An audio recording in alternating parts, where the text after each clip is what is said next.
Hello everybody, welcome back to my channel. My name is Queenie for those who don't know me, reviewing Married at First Sight Australia, season 12, episode 31. Before I get into it, please make sure to like this video, subscribe and hit the bell and leave a comment down below. We're gonna start with Dave and Jamie. He is on a mission to prove to Jamie that he is still committed in this relationship. So he invites her out to just really explain how he would like to pursue her going forward. I definitely don't want to hurt you. Like, what do you need me to do? I do care about you and you are an amazing person, and it does hurt my heart. I just want to see, like, some sort of fight. The feelings are there, and I've dropped the ball, and I'm sorry for that. It took me a while to realise those emotions, and I know that I'm going to have to put the effort in. Are you still going to romance me? I have feelings for it, and then, you know, this is not the spot to give up. You always go for the ass. You have a great ass, that's why. It would have been nice to see Dave come with a plan. The man was like, well, what would you like me to do? Sweetie, are you not fighting for me? What are you gonna do? You brought me here. We're in this situation because of you. What are you gonna do? Anyways, she said that she wants to see more fire from him. She wants to see more romance. He promises that he's going to be a lot more emotionally expressive, which is good. I think in general, they need that because clearly he's been withholding his feelings, which is still just so weird. I felt like he was expressing things, but clearly he wasn't. So yeah, he says that he's going to try his best not to hurt her. I don't know how many times I have to say it in how many videos. I just finished saying it in the freaking Love is Blind video. Hurting me is a choice. Hurting me is a choice for the most part. Oh my goodness. I don't want to hurt you. I'm scared to lose you. You don't have to. You don't have to. There are some things that happen in life naturally that make us, you know, incompatible with somebody, and then you have to part ways. And that hurts, of course. But to do things where you know it is going to hurt your partner, where you know your partner's going to be betrayed, where you know your partner's going to probably want to end things with you, that is a choice. That is a choice. And we know it's a choice because when all these other couples, similar to Adrian, when all these other couples were having their problems, who was chiming in the most? Dave and Jamie, talking about, well, you need to do this and you need to do that, and this is how you mend your relationship. So you know the things you need to do in a relationship. Do the things. Do the things. Ryan takes Jackie to his house. And typically, I do think that Jackie tends to overreact. However, her reaction was absolutely justified. So this is the lounge room. Wow. This is the main area. Got the vision board over there. So yeah, so this room, this is basically Ryan's room. I just think he's been alone here for 7 years. It really reminds me of the elderly. It's not quite hoarding. It's just like memories. Like, I just like the place to be a little bit cleaner and tidier. And I'm just thinking this is like not good. Oh, it's another thing I'm gonna have to replace. Oh no. She said that she felt bad for him because his house was reminiscent of a lonely elderly person. Jackie, you ate with that one. Jackie ate with that one because yes, oh my gosh, yes. I was convinced she was gonna do some spring cleaning in his home, move things around or whatever, and she didn't, thank God. She just wrote a list of, you know, things that he could improve on so that she would actually feel comfortable being in his space. He feels like she's taking things over again as she typically does, but then she's like, well, this is my way of showing you that I am actually willing to compromise by living here. There's just a few tweaks that need to be done. I do understand with the history that they've had in their relationship, it does feel like yet another instance of her just taking over things, but I think anybody would want Ryan to make some adjustments in this home, okay? Like, please. Just before the homestay, TJ took Beth on a date, and after that, they ended up having sex. So now Beth is happy, and TJ feels fulfilled in the fact that he was able to provide a need for Beth. Remember that. So Beth is going into the family visit in high spirits, and TJ, He didn't really like the way that things were handled. Do you feel pressure from other couples to be at the level where they are now? I definitely felt it. 100%. Yeah. I think I've been pretty transparent with how I feel about Beth throughout this entire experiment. The friendship that we've built too, like I see Beth in my life. Friendship and the connection that we have is super, super strong. What point do you stop being friends? Yeah, correct. Can I ask, if it all ended abruptly tomorrow, is my daughter going to get her heart broken? We don't know what's on the horizon. Like, I care so much for Beth. So I care about my dog. I see Beth in my life for a long time. In what aspect Friendship? that is what aspect that is what we're navigating through, I guess, at the moment as well too. He later on talks about basically being what is it now? What's the word that they interrogated? And I'm just like, I don't think it was that deep. Like, you're sitting in front of her family and friends and you're talking about you're not sure if you can see a future with the girl. Granted, he didn't have the same amount of time as everybody else in the experiment, so I don't think people expect them to be in love. But the future is looking bleak, very bleak.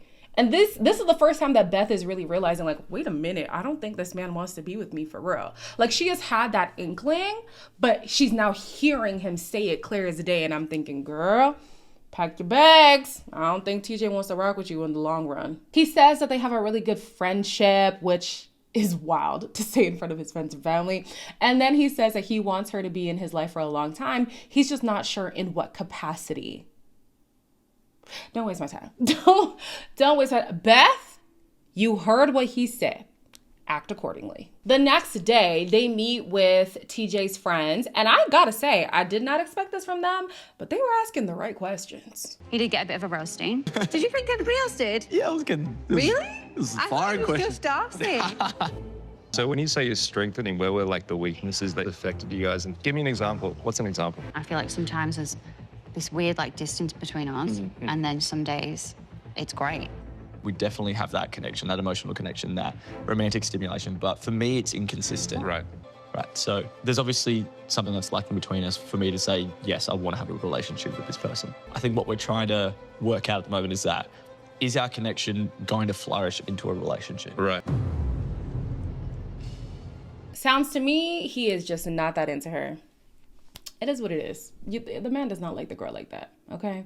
I'm glad that he's saying these things in her presence so that she doesn't feel blindsided. Now, she does say that she feels blindsided, which to me, I'm like, I don't know. I don't know. She already had a feeling that his desire was not quite there. And this is why, like, the sex thing wasn't the issue. And he needed to understand that. It's not the fact that you're not having sex. It's the fact that this woman doesn't feel desired, which is a bigger issue. Whether or not you are having sex. There are so many people out here who could have sex with somebody and not think about them another day in their life.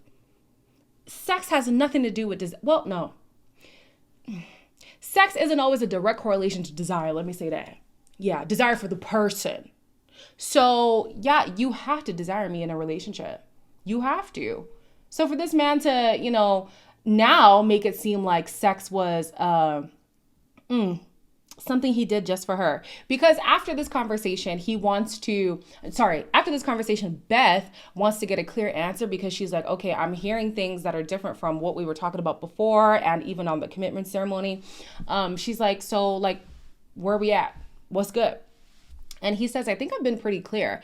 And I will say, I do think he's been pretty clear. He said, I don't want to jump into having sex because I'm not quite there yet emotionally. He's been clear about that. What I did not like is when he was like, well, I had sex because that's what you wanted. And I was just trying to cater to one of your needs. Baby, sex should have stayed off the table, TJ. It should have. It doesn't matter if the girl wants it. If you know the reasons behind why you're not having sex and you know the importance of sex to this girl, don't do it if you're not there. And then if you're going to do it, don't then throw it in her face saying, well, I did it because you wanted me to do. Ew. Breezing quickly through some of these people, we have Adrian and Afina. They go on a beach date and he says that he does actually see a future with her and he's going to see if he can do this whole long distance thing. He's not going to, girl. I'll tell you right now. He's not going to. And we already got a glimpse, well, not a glimpse, but because of the little spiel that Adrian's friend put on social media, we do know that she will be coming back and acting a fool. If I already had to deal with Adrian's ass, I would have a problem. But on top of that, I have to deal with his family and friends who are a thorn in my side. I don't even know how Athena gives him any grace, my brain can't fathom it. My brain cannot fathom it. So yeah, this girl's gonna stick around. I don't know why. She's looking like a dodo bird to me at this point. Like, girl, is it low self-esteem? Like, what is it? What is it? Let that man go. Anyways, then we have Rhea and Jeff. Jeff takes Rhea to his home. Obviously, she has been there before. She makes a joke that she probably hasn't even been there in the daytime, which, wild. Anyways, he decides to give her a key to his apartment to prove that he is serious about this relationship. Now, I'm not going to lie to you guys. The story is just... And Married at First Sight in recent years hasn't had the best track record in terms of which couples last. So it sounds like they fabricated this story to have at least one for sure solid couple. Because you giving her the key to your apartment already? I know people tend to move in fast these days, but I would not, no. Jamie and Dave go to his family home where they get to meet with his dad, which is very important because his dad is fighting cancer. And so he wasn't able to attend the wedding. So now he actually gets to meet Jamie in person. How was it seeing Dave after he's been away? Oh, I was very excited this morning. What have you been up to? Obviously, like I've been saying to Jamie, it's been so negative over 4 years. Yeah. 2 tumours have shrunk. And Significantly shrunk. And the 3rd tumour's gone. Another 4 doses should hopefully clean it up. Yep. I didn't even expect to hear anything like that. No. No, me either. Seeing him with a bit more pep in his step, I guess. Yeah, I'm super, super happy. So a few things stuck out to me. Dave's dad said that he knows Dave has been struggling with his diagnosis and stuff, and he's been having a hard time being away from home.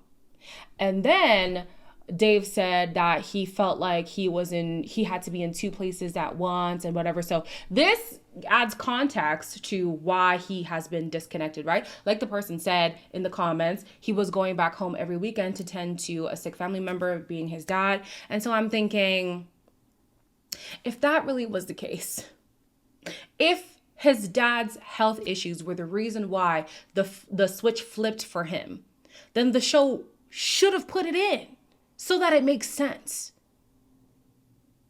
And then I'm even looking at Jamie like, well, hold on. Because if he really was this distraught all the time, I mean, the dad knew he was upset about being away from home. I'm sure you knew he was upset being away from home and that he had to go home often to be with his dad. Why would you make it about you? I have so many questions. So many questions. To me, his dad's diagnosis would be more understandable than, oh, her feelings just overwhelmed me or whatever. Like, I was never buying that. That doesn't make sense.